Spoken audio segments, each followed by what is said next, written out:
Come with me. The millionaire single dad found a disabled girl crying in the rain and took her home. That day, everything changed. The snow fell like feathers, thick and endless, covering the streets of suburban Colorado in a hush only winter could conjure.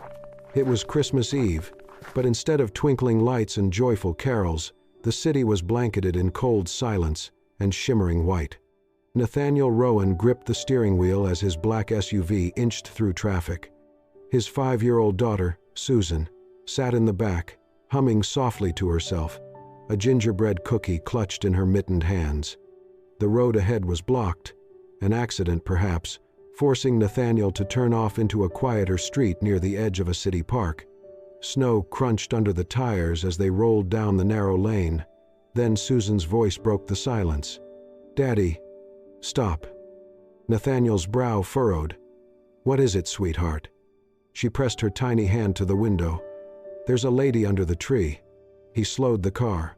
Under a withered pine tree, slumped over in an old wheelchair, was a woman, young, fragile-looking, her long blonde hair damp with snow. Her arms were wrapped tightly around a torn paper bag, and an old leather suitcase sat by her side. Her shoulders shook, not from the cold, but from sobs that were as silent as the snow around her. She flinched. Only then did she look at him, startled, eyes wide, as if she hadn't expected anyone to notice she existed. "I'm not asking questions," Nathaniel said softly, voice calm despite the sting of the cold air. "But you cannot stay out here." She opened her mouth, but no sound came. He glanced back at Susan, who had already climbed out of the car and was now standing beside them, her boots barely making a sound in the snow. The little girl looked at the woman with wide, sincere eyes. Then she reached out her mittened hand and smiled. "I think my mommy sent you to us," Susan said simply. The woman's lips parted, her face crumpled. She began to cry, openly now, the kind of tears that couldn't be held back anymore. Nathaniel didn't hesitate. He carefully scooped her into his arms. Her body was cold, too light, like she'd been living on nothing. She held the bag tightly to her chest, not letting go. As he carried her toward the SUV, snow fell heavier. Susan opened the back door, scooting over to make space. "She can sit with me," she said cheerfully, as if it were the most natural thing in the world. Nathaniel gently placed the woman in the back seat, adjusting his scarf around her neck before buckling her in. He returned to the driver's seat, glancing once more in the mirror. The woman leaned her head against the frosted window, eyes closed, breath trembling. Susan reached out, slipping her tiny hand into the woman's frozen fingers. Nathaniel started the car and drove off into the white. And Annalise Monroe, who had nothing left, no home, no family, no warmth, did not yet realize that snowy night would not be the end. It would be the beginning. She didn't know it yet. But that moment, under the dead pine tree, in the quiet snowfall, and the soft voice of a stranger saying, "Come with me," it would change everything. For her, and for the man whose heart had been frozen for 5 long winters. The scent of cinnamon and pine hung softly in the air. Annalise stirred beneath thick, unfamiliar blankets, her fingers brushing warm flannel sheets. The room was softly lit, the fireplace across from her bed flickering low with dying embers. She blinked.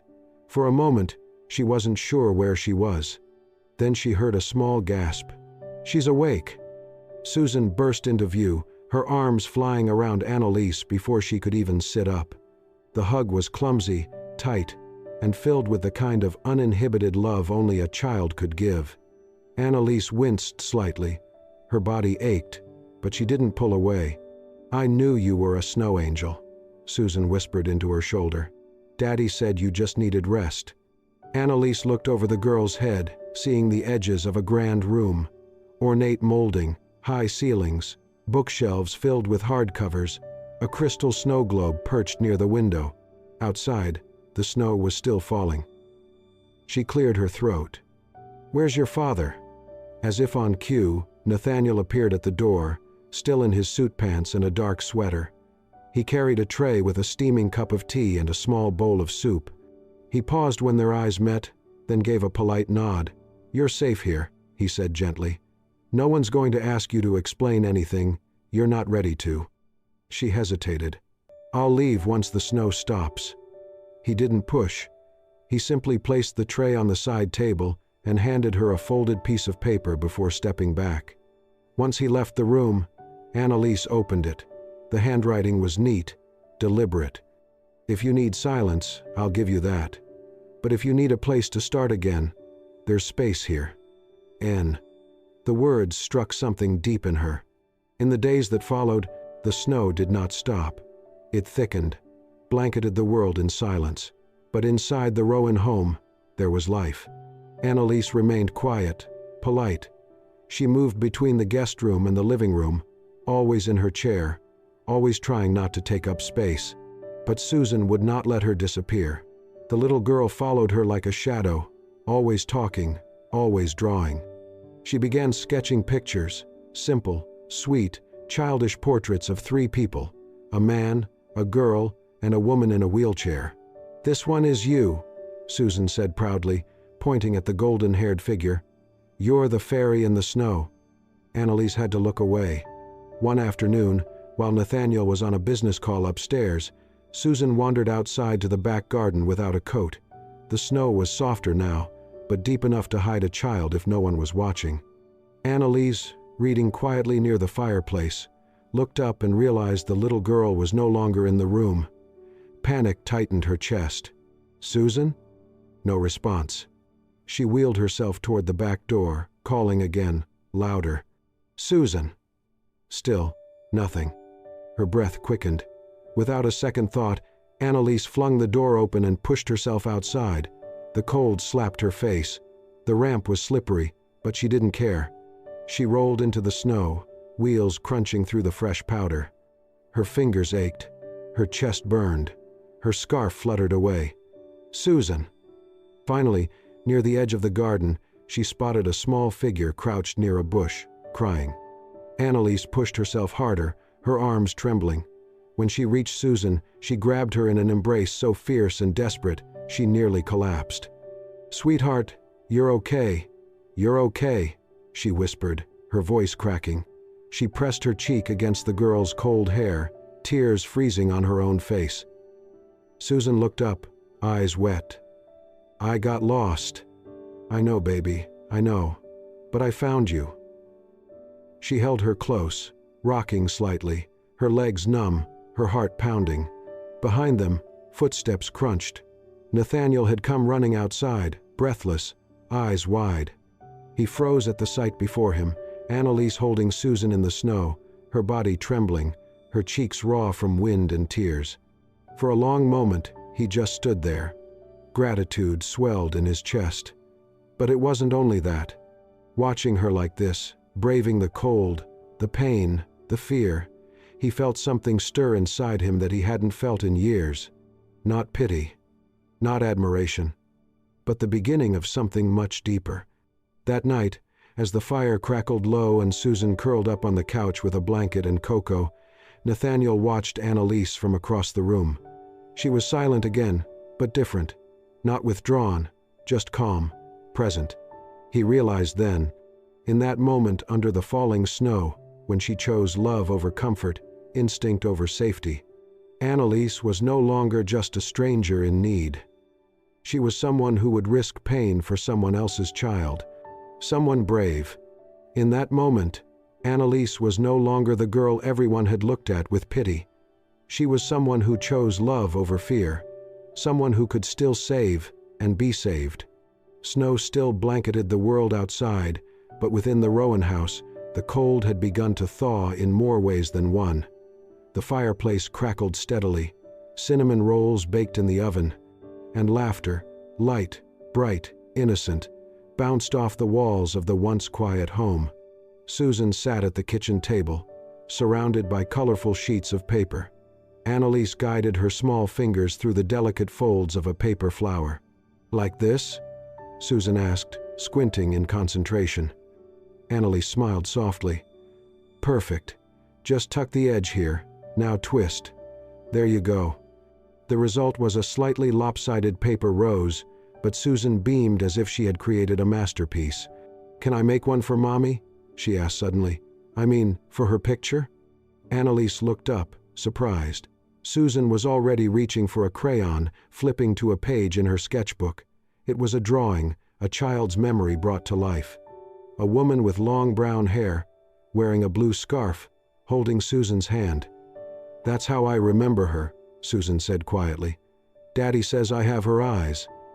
Annalise placed a gentle hand over Susan's. "She'd be proud of you," she whispered. In the doorway, Nathaniel stood still, out of sight. His eyes lingered not on the paper, but on his daughter's face, so full of joy. It had been years since he'd heard her laugh like this, not the forced kind to please him, but real, bubbling joy. And it was because of the woman in the wheelchair. Later that evening, while Annalise read by the window, Susan ran to her with something small wrapped in red ribbon. "Daddy made something for you," she announced proudly. Annalise opened the little box to find a silver bell, delicate, elegant, attached to a leather strap. "It's for your chair," Susan said, already moving to help her fasten it, "so I'll always know when you're coming." Annalise turned to Nathaniel, who stood nearby, pretending to look busy with his phone. He didn't meet her eyes, but there was a small smile tugging at the corner of his mouth. "Thank you," she said, voice soft but sincere. "It was Susan's idea," he replied. She didn't correct him. She just let the silence between them sit, warm, peaceful. The next evening, the three of them sat down to dinner, a simple meal, roast chicken, mashed potatoes, steamed carrots. But Nathaniel had done something different. He'd adjusted the entire dining table setup. The chairs had been moved, and the table itself had been slightly raised on wooden blocks so Annalise's wheelchair could slide under comfortably. There was no comment made, no grand gesture. It had just been done. She noticed immediately. He didn't acknowledge it, didn't look for thanks.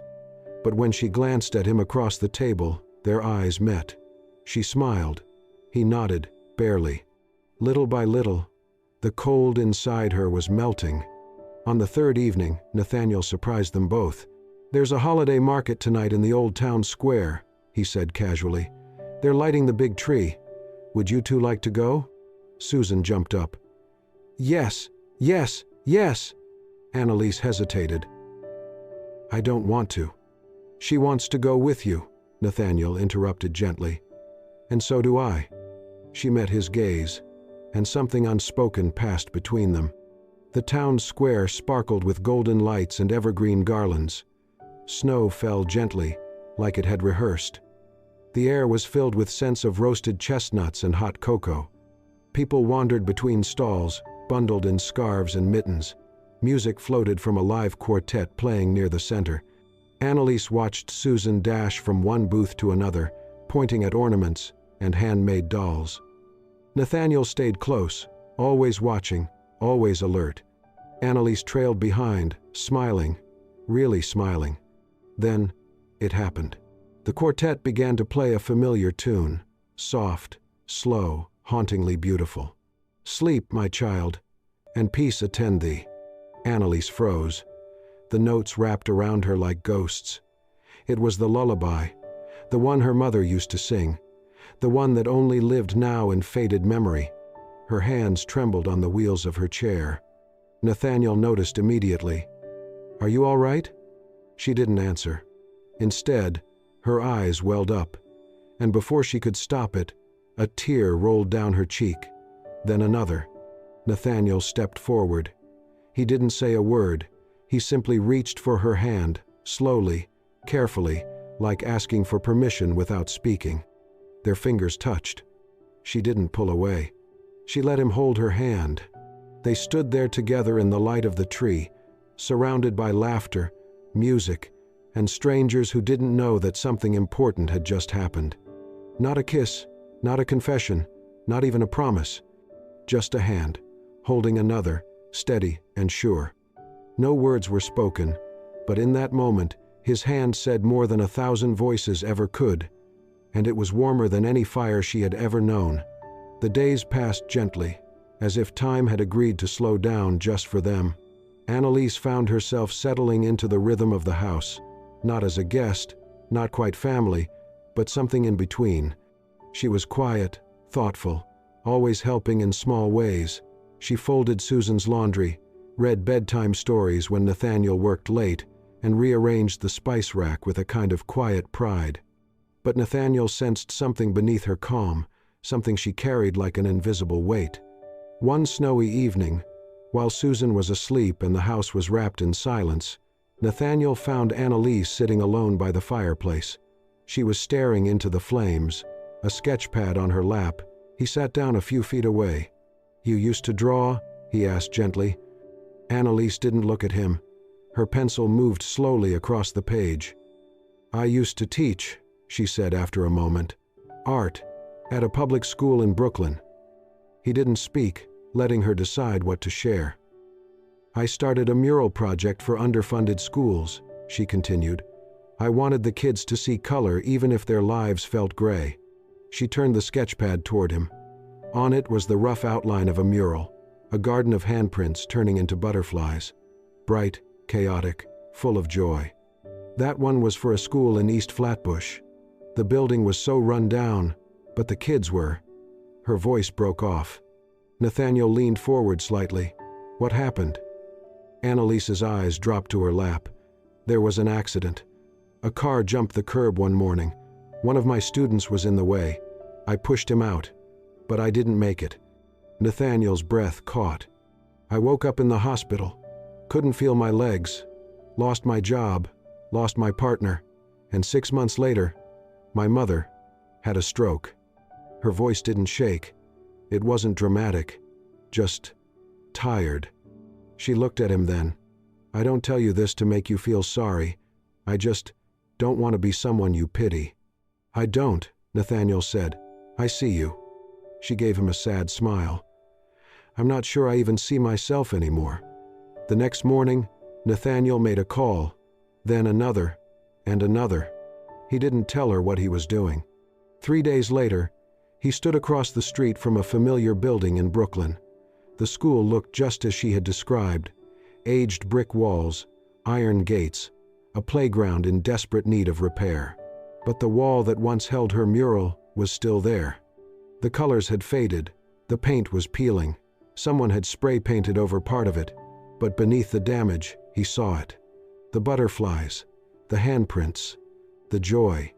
He hired a team of artists, gave them a photo Annalise had left in her sketchbook, told them to restore every brushstroke exactly. At the end, he asked for one thing to be added: a small bronze plaque beneath the mural. "The heart that colored children's dreams, Miss A." He returned home the next day without a word. Later that week, Nathaniel handed her a folded paper. She opened it slowly, confused. Inside was a photograph of the restored mural, the colors vivid and alive again, the plaque shining under the winter Sunday. Her hand flew to her mouth. "You did this?" she whispered. He nodded once. It should have never been forgotten. Tears slipped down her cheeks before she could stop them.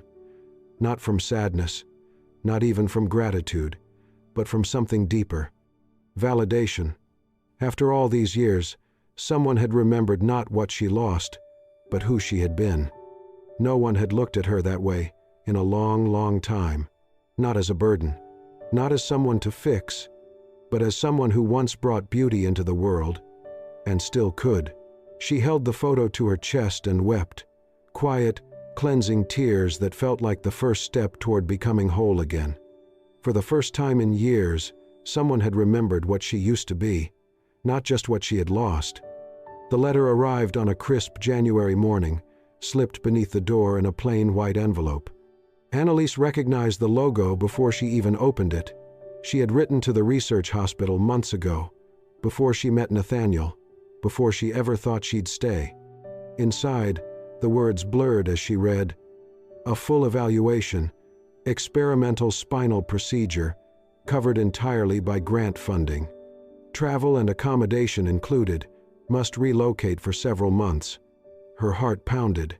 It was everything she had hoped for, once, before. She folded the letter and slid it beneath her pillow. She told no one. Not yet. That night, after Susan fell asleep curled beside her in the guest room, Annalise sat in silence, the envelope clutched in her hands. Her fingers trembled. She loved them, more than she could admit. But she wasn't theirs. She didn't belong. And sooner or later, that truth would hurt someone. She thought maybe, if she left quietly, she could spare them. She began to pack just after dawn.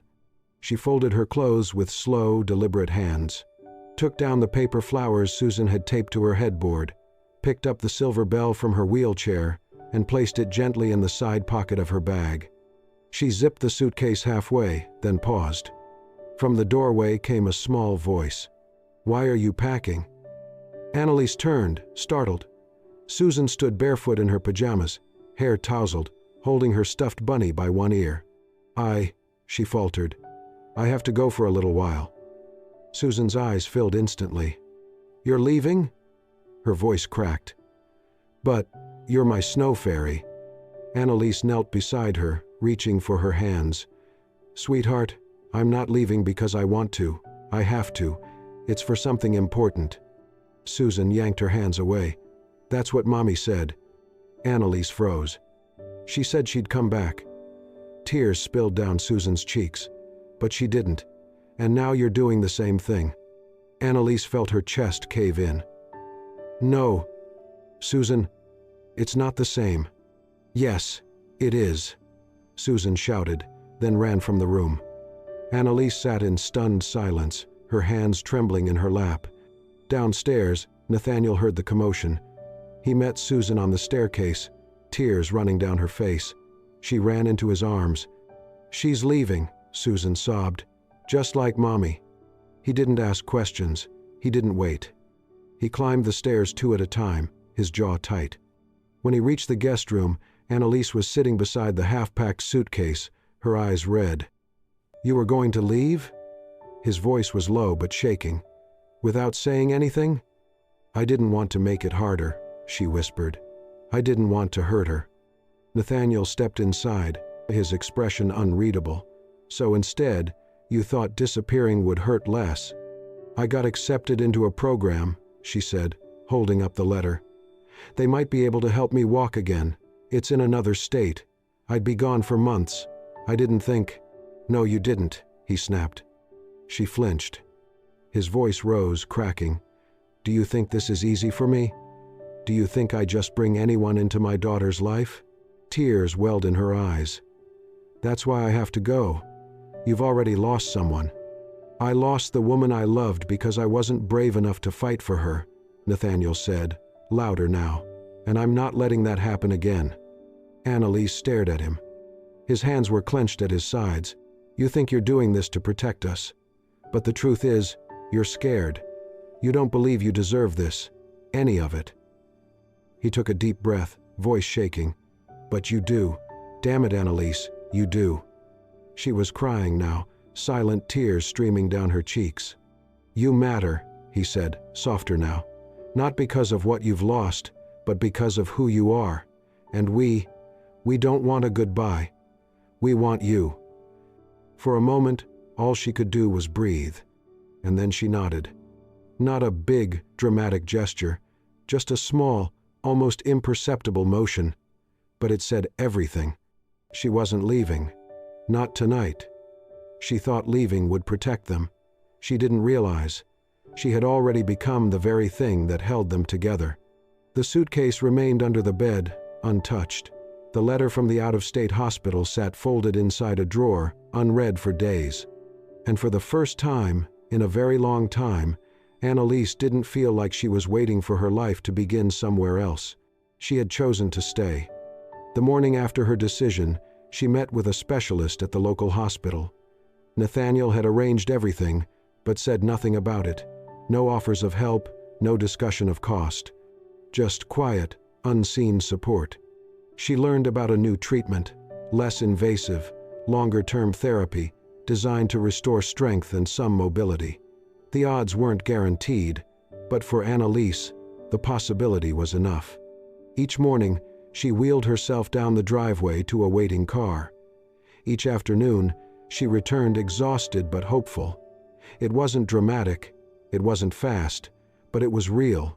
One day, After a particularly difficult session, she returned home to find Susan sitting at the kitchen table, cutting colored paper with intense focus. "I made something for you," Susan said proudly, holding it out. "For being brave." Annalise took the paper badge and laughed. It was shaped like a snowflake, lopsided and glittery, with scribbled letters across the front. "Snow Warrior, the bravest in the world." Annalise pinned it to her sweater and whispered, "I'll wear it forever." She meant it.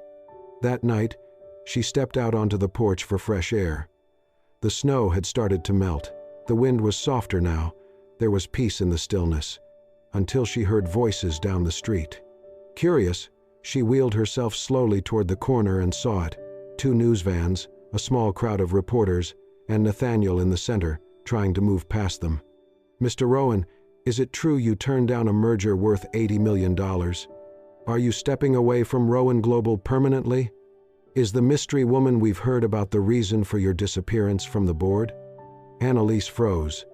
She had known Nathaniel was successful, but not like this. She watched from a distance as he brushed off the cameras and stepped into his car, his expression unreadable. She turned and wheeled herself back inside, heart pounding. The weight of it sank in. His world was polished, powerful, public, and hers wasn't. She stared at her reflection in the hallway mirror, the girl in the chair, with tired eyes and a paper snowflake badge pinned to her chest. The question came uninvited, but undeniable. In his world, is there a place for someone like me? She had started to believe in healing, but some wounds whispered louder than others, especially the ones that said, "You don't belong." The hallway at the rehabilitation center was quiet, the only sound, the soft squeak of rubber soles on polished tile.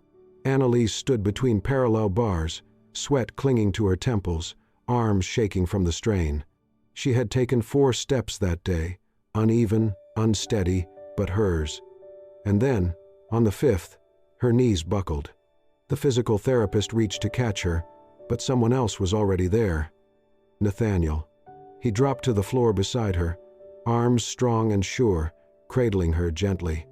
"I'm okay," she whispered, breathless, laughing through the exhaustion. "I fell, but I'm okay." Nathaniel didn't laugh. His gaze searched hers, as if he was looking for something deeper than pain or pride, as if he was seeing all of her, the courage, the fragility, the fire. He helped her back into her chair. Neither spoke much on the ride home. The snow had started falling again, quietly blanketing the streets like powdered sugar. That evening, he found her on the back patio, watching the flakes drift down beneath the soft glow of the string lights. "Come with me," he said gently. She followed him through the house, past the dining room, the study, and down a quiet hallway she had never seen before. He opened a door. Inside was a freshly painted room, walls the color of soft lilac, shelves lined with sketchbooks and new supplies, a wide window looking out into the woods. An easel stood in the corner, and above it, a small wooden plaque engraved with a single name, Annalise's Studio.